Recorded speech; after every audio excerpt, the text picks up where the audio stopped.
மகளிர் உரிமை தொகை தொடர்ந்து கிடைக்க இதனை செய்ய தவறாதீங்க. பொதுமக்கள் மத்தியில் அதிக வரவேற்பு பெற்ற தமிழக அரசின் திட்டங்களில் ஒன்றாக கலைஞர் மகளிர் உரிமை தொகை திட்டம் இருந்து வருகிறது. இந்த திட்டத்தின் கீழ் தகுதி வாய்ந்த மகளிர் மாதந்தோறும் 1000 ரூபாய் உரிமை தொகை பெற்று வருகிறார்கள். மேலும் திமுக, அதிமுக மற்றும் தமிழக வெற்றிக் கழகம் ஆகிய கட்சிகள் தாங்கள் மீண்டும் ஆட்சிக்கு வந்தால் இந்த மகளிர் உரிமை தொகை அதிகரித்து தரப்படும் என்று உறுதியளித்துள்ளார்கள்.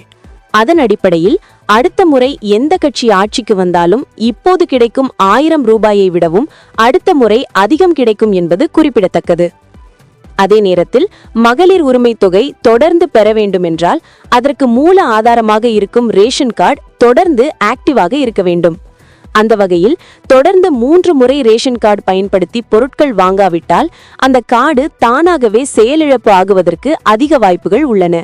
அதன் பின்னர் சம்பந்தப்பட்ட அதிகாரிகளை அணுகி ரேஷன் பொருள் வாங்காததற்கான காரணத்தை விளக்கிச் சொல்லி அதனை மீண்டும் ஆக்டிவேட் செய்ய வேண்டும்.